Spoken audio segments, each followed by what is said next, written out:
Good morning, children. Class 6, History, Chapter 2, Part 2. Advent of Stone Tools. पत्थर के औजारों का आविष्कार. Gradually, early man could learn to do many things by hand. धीरे धीरे प्रारंभ आदि मानव ने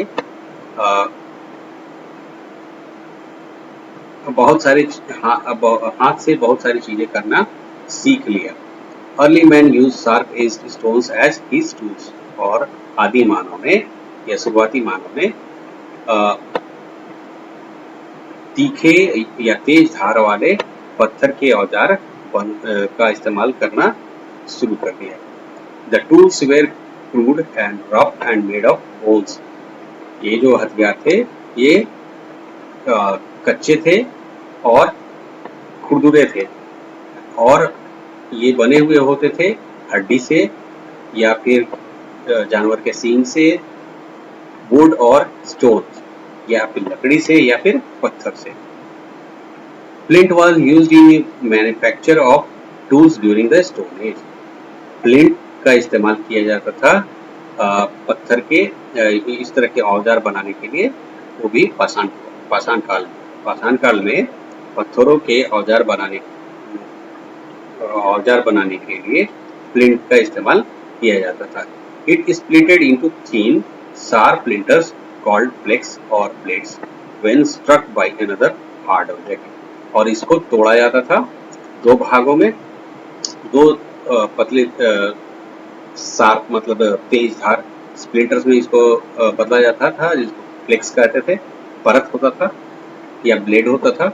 when struck by another hard object, और उसके पर किसी एक कठोर चीज से मारा जाता था जिससे कि ये दो पतले पतले टुकड़ों में पड़ जाता था. और ये पतले टुकड़े जो है काफी धार होता था इनमें, और ये क्या करते थे कि एक छुरी के तरह से काम करते थे. The early man used such tools for cutting trees.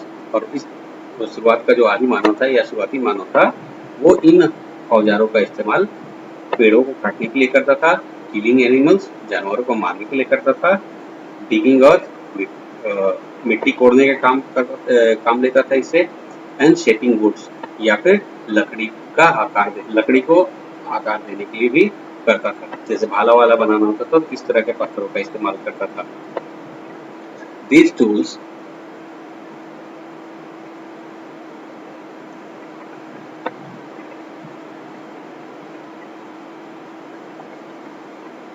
were also used for skinning animals. और इन औजारों का इस्तेमाल जानवरों के खाल को निकालने के लिए भी किया जाता था. Then the man covered his body with the skin of dead animals. और इन खालों से इंसान जो था वो अपने शरीर को ढकता था. और with leaves या फिर पत्तियों से अपने शरीर को ढकता था, and barks of trees, या तो खालों से ढकता था या फिर पत्ती और जो पेड़ों के छाल होते हैं उससे ढकता था. The bones of animals were also shaped to be used as tools and weapons. और जानवरों के हड्डियों का भी को इस तरह से आकार दिया जाता था ताकि उसको औजार या हथियार के रूप में इस्तेमाल किया जा सके. आइए इस मैप को एक बार देख लेते हैं. ये इंडिया का मैप है. India at the time of stone age. Bharat के समय में, भारत उस समय में कुछ और रहा होगा नक्शा, लेकिन ये जो आज का भारत है उसके परिप्रेक्ष्य में अगर देखते हैं तो स्टोन एज के समय में कहाँ क्या क्या हुआ. गिलगित बाल्टिस्तान में है. ये सारे पॉइंट्स हैं जहाँ पे कि ये अवशेष औजारों के असली अवशेष मिले हैं. ऐसे साइट है जहाँ खुदाई की गई और वहाँ से बहुत सारे पूरा पाषाण काल के सबूत मिले हैं हमें. तो ये आप एक बार देख सकते हैं इसको, map of the stone age. यहाँ पे इसमें दिया हुआ है कि कौन सा पॉइंट किस चीज का है. रॉक्स एंड केव पेंटिंग्स कहाँ मिला था भारत में. ये स्क्वायर बॉक्स में है, स्क्वायर है. सर्कल में है middle stone age. Middle stone का साइट कौन सा है वो देख सकता है आपको इसमें. Red colour late stone age, बाद का जो स्टोन एज है वो कहाँ कहाँ साइट है उसका। अर्ली स्टोन एज ये ब्लैक कलर में है। तो ये भी आप देख सकते हैं कि कहाँ कहाँ पे है। एक तो यहाँ पे आपको दिख रहा है। उसके बाद ये ट्राइंगल है ब्लैक कलर में, finds of copper and bronze implements. यहाँ पे कांसे और तांबे के अवशेष मिले हैं। उसके बाद ये रेड कलर का स्क्वायर है।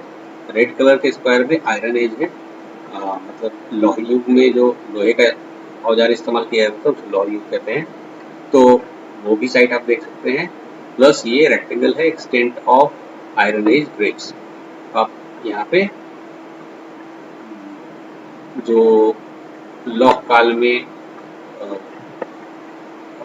कब्रिस्तान है या जहाँ लाश दफनाए जाते हैं तो वो सब साइट दिखेंगे आपको, कब्र मिलेंगे वहाँ पे।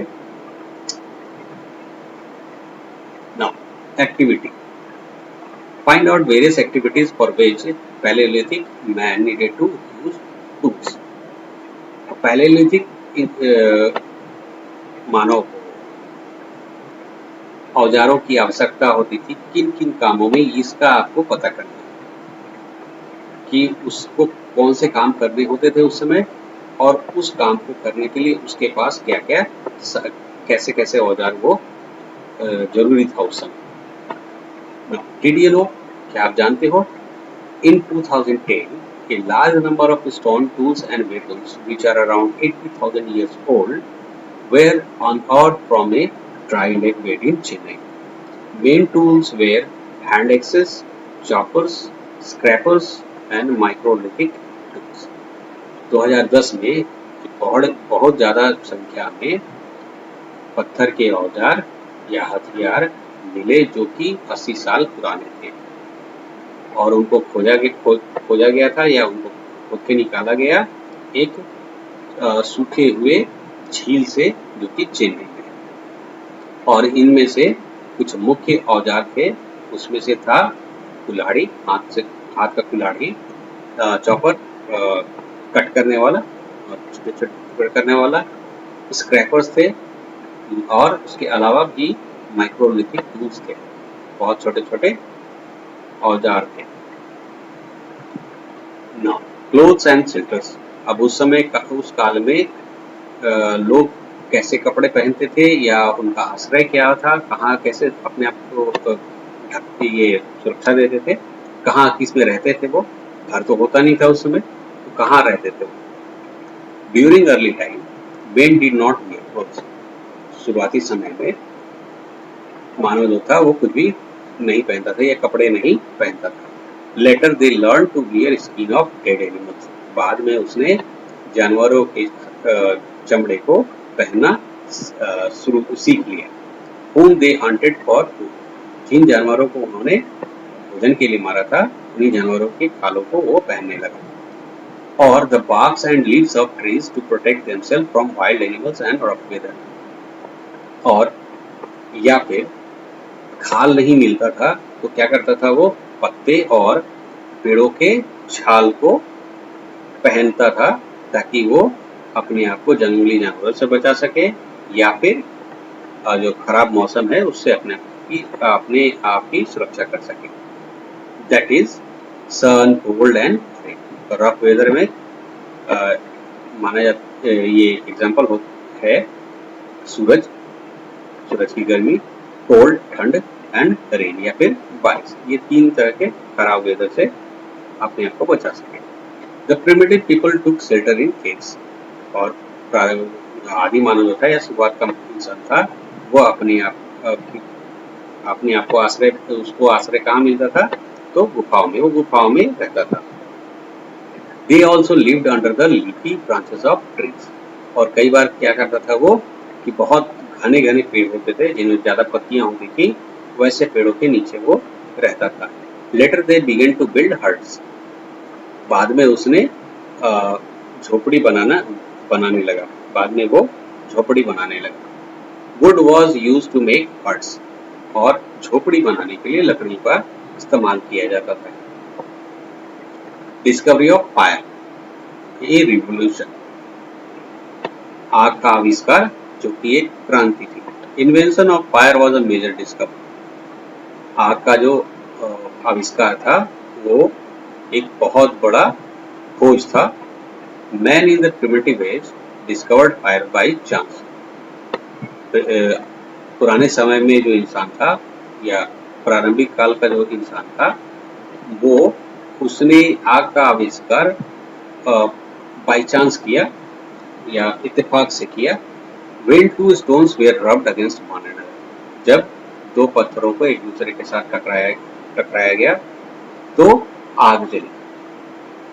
ये ज्यादातर नॉर्मली जंगलों में होता था पहले भी, या आज भी होता है कि जंगलों में जब सूखे बांस टकराते हैं तो उससे चिंगारी निकलती है, या फिर पहाड़ पत्थर वगैरह होते हैं, अगर लुढ़कता है और एक दूसरे से टकराता है तो उससे चिंगारी निकलती है और जंगलों में प्रायः आग लगता है। जंगलों में प्रायः आग लगने का कारण यही होता है। तो इत्तेफाक से उसने इस चीज को देखा और इसकी कोशिश की, दो पत्थरों को टकराया, उससे चिंगारी निकली, तो उसने धीरे धीरे इस प्रकार आग जलाना शुरू किया। Fire change the life of early people. आग ने शुरुआती लोगों का जो जीवन था उसको काफी बदल दिया। They got warmth and light from it. उन्होंने इससे गर्मी और प्रकाश पाया। They could roast their food. वे अपने भोजन को भून सकते थे। Which became tastier. जो कि काफी अच्छा काफी स्वादिष्ट हो गया। Easily digestible. और आसानी से पचने वाला हो गया।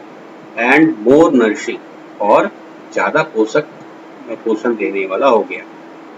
They could also scare away wild animals by burning fire at the entrance of their cave during night.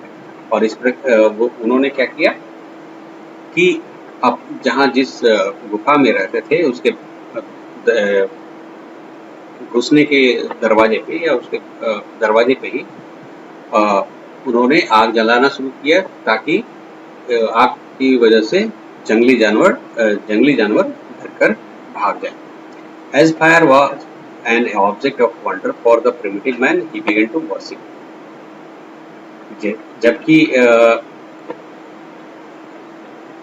जो आग था वो आदि मानव के लिए एक अचंभा था। उसके समझ में नहीं आता था कि आग है क्या चीज। तो एक तरह से अद्भुत चीज थी उसके लिए आग। तो इस वजह से उसने आग की उपासना करनी शुरू कर दी, आग की पूजा करनी शुरू कर दी।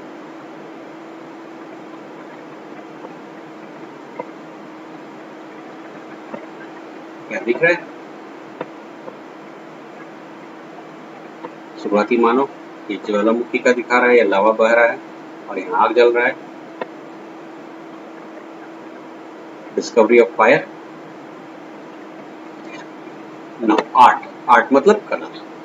Paleolithic man started drawing rough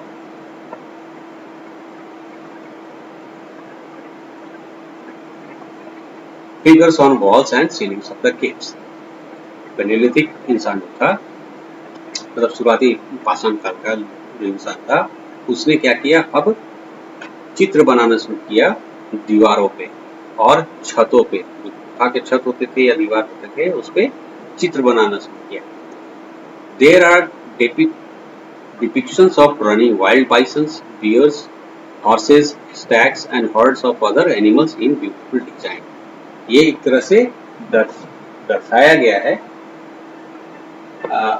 जंगली जानवरों को, जैसे कि बाइसन होता था, भालू होता था, घोड़े होते थे, स्टैग्स और हर्ड्स ऑफ अदर एनिमल्स और दूसरे जानवरों के जो समूह होते थे उनको दर्शाया गया है और बहुत ही सुंदर डिजाइन में, आकृति में। Such depictions have been found in the caves at Altamira in Spain and Las Fox in France. और इस तरह के जो डिपिक्शंस हैं, इस तरह के पिक्चर जो है ये मिले हैं गुफाओं में। अल्टामीरा जो स्पेन में है उसके गुफाओं में मिले हैं, और फ्रांस में लास फॉस एक जगह है वहाँ की गुफाओं में। All these drawings and paintings show that the Paleolithic man was a great artist. और ये सारे जो चित्र हैं या पेंटिंग्स हैं ये बताती हैं कि पैलेलिथिक इंसान जो था या पैलेलिथिक काल का जो मानव था वो काफी महान कलाकार था। He even made ornaments from ivory, bones and beautiful stones. और उस समय के इंसान ने या उसने अ, गहने भी बनाए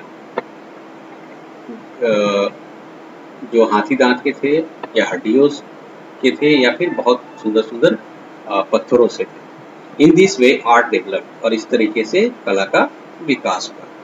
the famous Bhimbetka caves near Bhopal in Madhya Pradesh belong to the Mesolithic age and are famous for their cave paintings. Madhya Pradesh में मध्य प्रदेश की राजधानी है भोपाल। तो भोपाल के पास में एक जगह है भीमबेटका। तो भीमबेटका में एक गुफाएं हैं जिनमें की मेसोलिथ मतलब मध्यकाल जो पाषाण काल का मध्य भाग है मध्यकालीन पाषाण काल तो उस काल के कुछ मशहूर गुफाओं की पेंटिंग मिली है मतलब उन गुफाओं पे पेंटिंग बनी हुई है। These paintings and engravings became valuable sources of information for us. और इन गुफाओं पे जो पेंटिंग्स बनी हुई है या आकृतियां उकेरी गई हैं ये बहुत अच्छा एक स्रोत है हमारे लिए उस काल में उस काल की सूचना के लिए कि उस काल में किस तरह के लोग थे और कैसे किस तरह का उनका ये जीवन था या फिर किस तरह के कलाकारी करते थे या सोच कैसा था उनका। तो ये this picture belongs to Bhimbetka caves जो भोपाल में है। तो ये गुफा के दीवारों पर बनाया गया है इस तरह का चित्र। Now religious beliefs. अब उस काल में शुरुआत हुआ था आग का पूजा। शुरुआत हुआ था आग की पूजा से। अब धीरे धीरे क्या है धर्म कैसे आया या विश्वास कैसे आया बिलीफ किस तरह आया वो देखते हैं। In the early Stone Age, humans had no clear idea of religion. शुरुआती पाषाण काल में प्रारंभिक पाषाण काल के समय इंसानों का जो धर्म था उसका कोई आइडिया नहीं था उसके पास उस तरह की सोच नहीं थी या विचार नहीं थे उनके पास। However, some beliefs grew out of their ignorance and fear. हाँ उनका एक विश्वास था। अब विश्वास किस वजह से था तो अब अज्ञानता की वजह से था या फिर डर की वजह से था। Some of their beliefs were as under और उनका कुछ विश्वास जो था वो नीचे दिए गए हैं। First, nature worship. Paleolithic man was afraid of lightning and thunder because he did not know what caused them. Paleolithic इंसान जो था पूरा पाषाण काल का इंसान जो था वो बिजली चमकने से और तूफान से काफी डरता था। थंडर और ये जो बिजली चमक से गड़गड़ाहट होती है उससे काफी डरता था। Because he did not know what cause them. क्यों वो डरता था क्योंकि उसे पता नहीं था कि ये ऐसा क्यों हो रहा है ये किस वजह से हो रहा है और ये कौन कर रहा है। He thought that they were perhaps the expressions of some divine anger.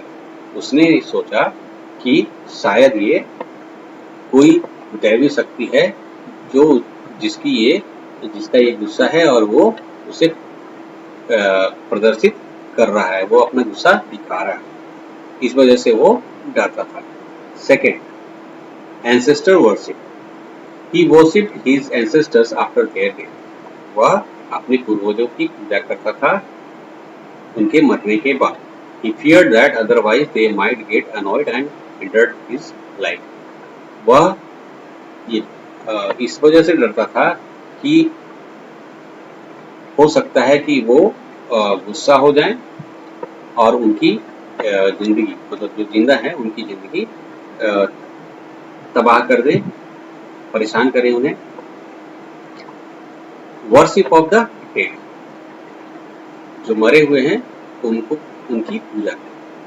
He buried the dead along with his tools। और मरे हुए इंसानों को क्या करते थे वो लोग जब दफनाते थे तो उनके साथ में उनके औजार और खाने पीने की चीजें वो सारे उसके साथ दफन करते थे, thinking that he might need them in his journey to the next world. वो ये सोचते थे कि ये सारी चीजें जो है उसकी एक दुनिया से दूसरी दुनिया जाने का जो सफर है उसमें मदद करेंगे। Fourth, faith in super natural. Super natural जो इंसानों के बस से बाहर की चीज है उसको सुपर नेचुरल बोलते हैं। तो इस तरह की चीजों में उससे उसका काफी विश्वास था।